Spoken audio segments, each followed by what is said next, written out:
हर हर महादेव। आप सुन रहे हैं ज्योतिर्लिंग शिव मठ से शिव महापुराण की कथा।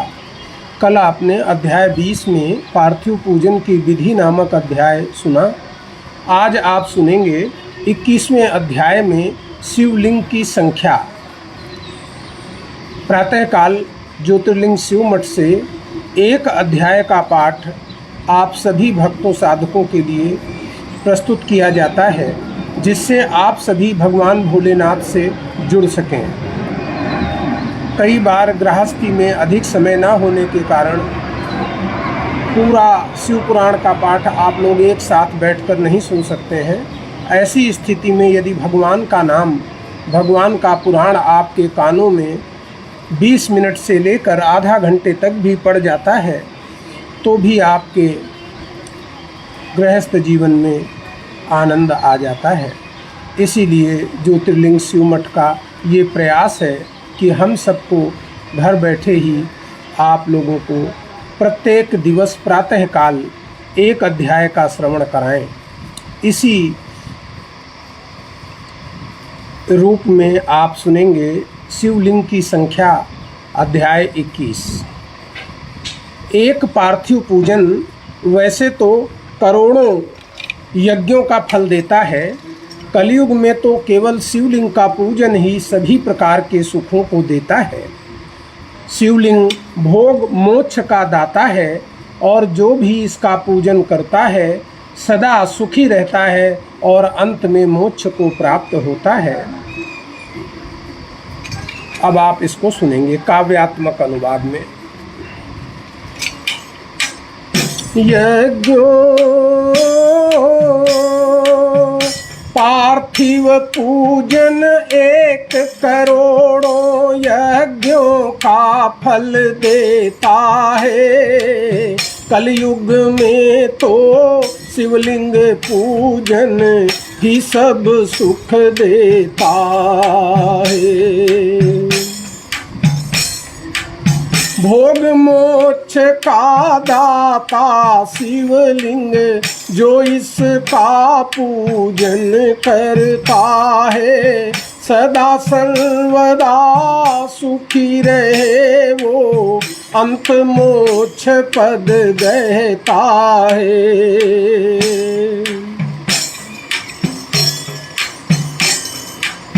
इसी प्रकार शिवलिंग के 3 भेद होते हैं, उत्तम, मध्यम और अधम। 4 अंगुल से ऊंचे वेदी से युक्त शिवलिंग को उत्तम शिवलिंग कहा जाता है। उससे आधा यानी जो 4 अंगुल का आधा यानी 2 अंगुल हो उसे मध्यम कहा जाता है, और उसका भी आधा यानी 1 उंगल का अगर शिवलिंग है तो उसे अधम शिवलिंग कहा जाता है। उत्तम, मध्यम और अधम शिवलिंग के 3 भेद होते हैं। 4 अंगुल ऊंचे वेदीयुत शिवलिंग को उत्तम कहते हैं। उससे आधा मध्यम कहते, आधा अधम कहता है। शिवलिंग पूजन करके प्राणी निश्चित शिव पद पाता है। ब्राह्मण क्षत्रिय वैश्य शूद्र सब शिव की पूजा करते हैं। वैदिक मंत्रों को सुनकर शिव मन ही मन प्रसन्न होते हैं।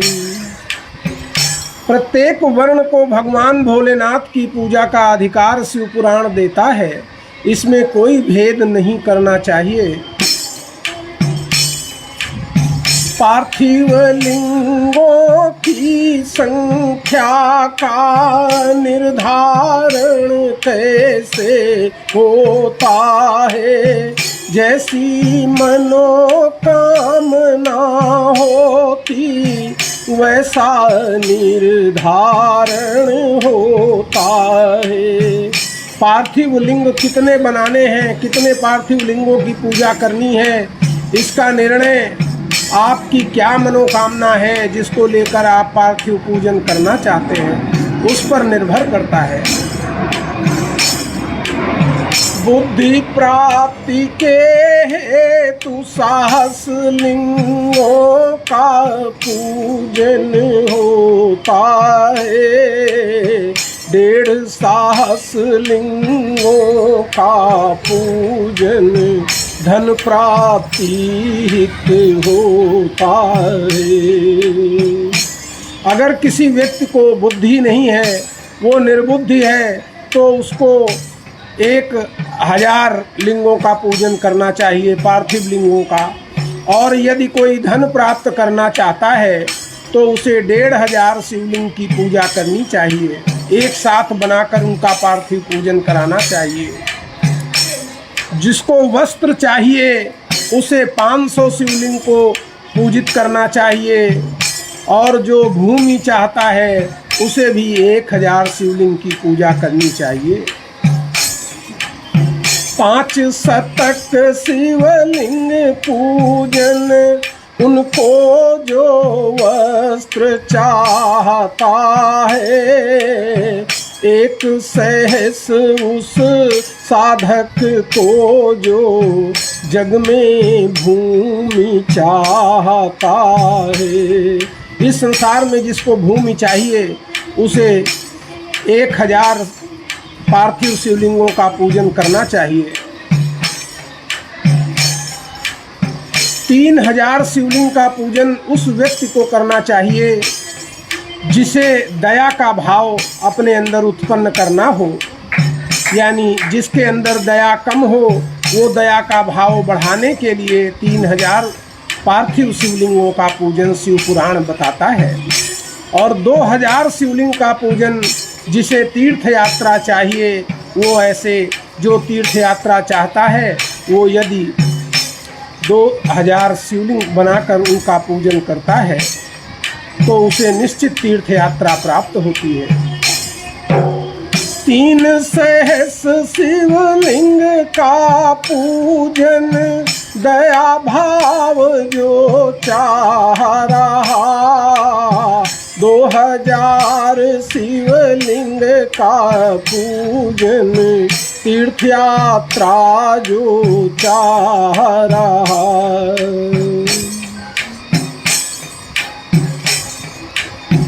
1 करोड़ पार्थिव लिंगों का जो विधिवत पूजन करता है उसको मोक्ष का पद निश्चित रूप से मिल जाता है।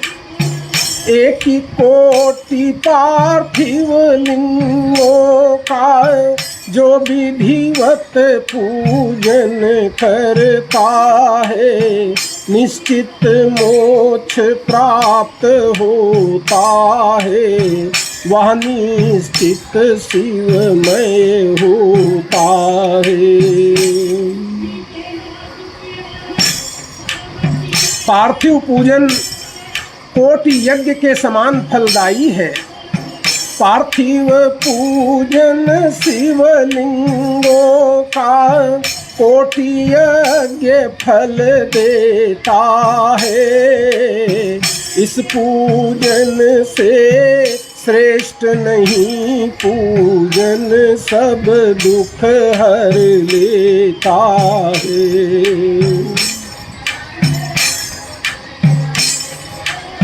सारे लोगों की विपत्तियों का निवारण पार्थिव लिंग का पूजन करने में समर्थ है। जो पार्थिव लिंग का निर्मित पूजन करते हैं वो निश्चित रूप से मुक्ति को प्राप्त होते हैं। पार्थिव लिंग का पूजन जन की सब विपत्ति हर लेता है। नियमित पूजन भवसागर से मुक्त हमें कर देता है। शिव शंकर की 8 मूर्तियाँ वेदों में कही गई हैं, जिसमें धरा अग्नि नभ जल वायु रवि शश यजमान कहाई हैं। देखो शिव शंकर की 8 मूर्तियां वेदों ने बतलाई हैं। धरा अग्नि नभ जल वायु रवि शशि यजमान कहाई हैं। और शिव भव रुद्र उग्र भीमेश्वर महादेव पशुपति का नाम लेकर जो पूजन करते हैं जीवन हो उनका अभिराम।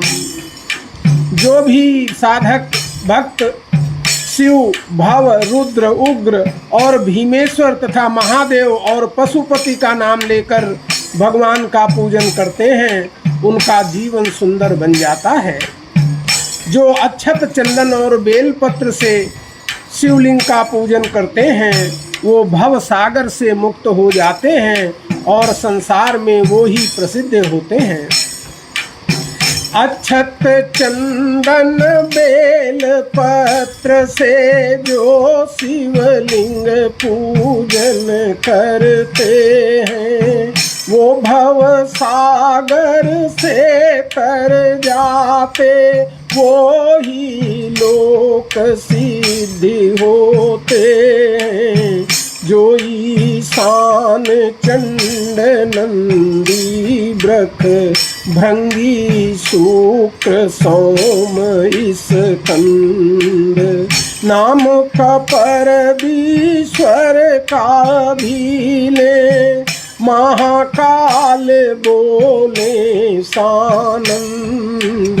जो आनंद के साथ ईशान चंड नंदी ब्रख भृंगी शुक्र सोम स्कंद और कपर्दीश्वर ऐसा नाम भगवान का लेते हैं और महाकाल बोलते हैं उनके जीवन में सभी सुख स्वतः ही स्फूर्त हो जाते हैं।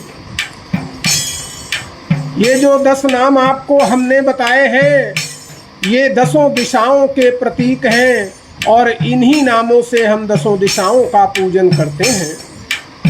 10 दिशाओं का पूजन इन 10 नामों से करते हैं। इसके बाद हम कीर्तिमुख और वीरभद्र का भी पूजन करते हैं।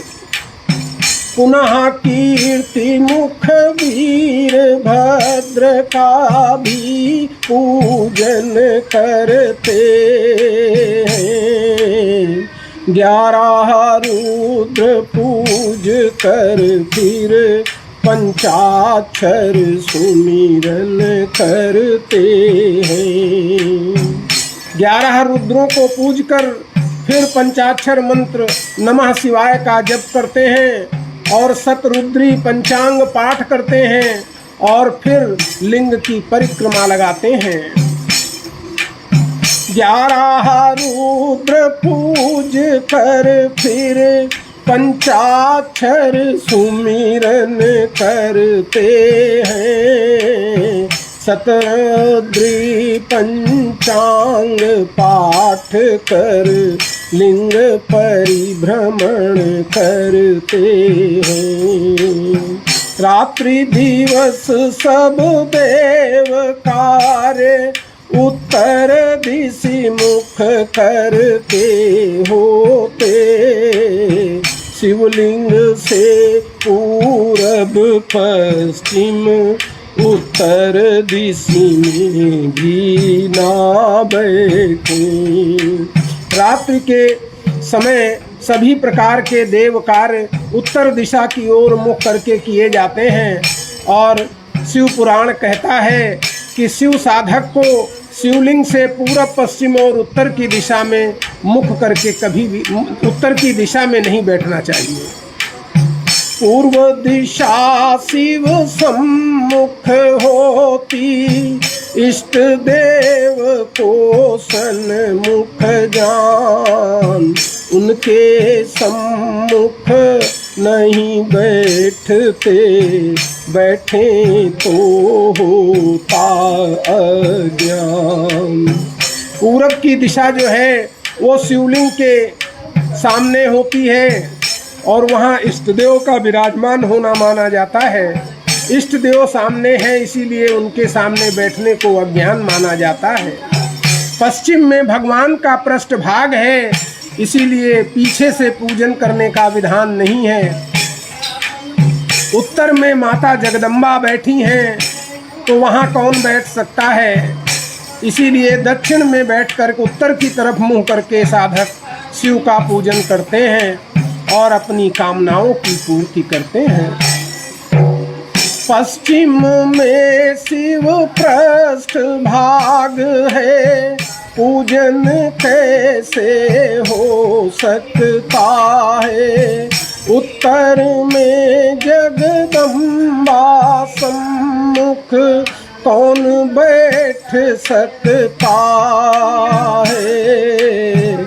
दक्षिण में उत्तराभिमुख हो, साधक शिव पूजन करते। धर्म अर्थ के संग कामनाएं शिव सब पूरी करते। जो भी साधक त्रिपुंड भभूत से लगाते हैं, भगवान को बेलपत्र चढ़ाते हैं और गले में रुद्राक्ष धारते हैं, वे ही सच्चे अर्थों में भगवान भोलेनाथ के निजी जन साधक कहलाते हैं, जो भगवान को सारी वस्तुएं अर्पित कर स्वयं प्राप्त करते हैं। शिव साधक त्रिपुंड की रचना जो भभूति से करते हैं, बेल पत्र अर्पित करके रुद्राक्ष गले में धरते हैं। यही सच्चे अर्थों में शिव के साधक होते हैं, जो नित दिन शिव पूजन को ही अर्पित कर देते हैं। जय भगवान भोलेनाथ। आप सुन रहे हैं ज्योतिर्लिंग शिव मठ से शिव महापुराण का पाठ।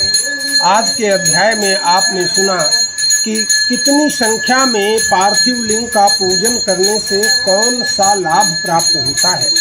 इसी प्रकार कल आप प्रातःकाल सुनेंगे विद्येश्वर संहिता का 22वां अध्याय, जिसमें हम आपको शिव नैवेद्य और बिल्व का महात्म्य सुनाएंगे कि बेलपत्र अर्पित करने से भगवान भोलेनाथ को क्या प्रसन्नता होती है। तब तक के लिए हर हर महादेव। जय भोलेनाथ।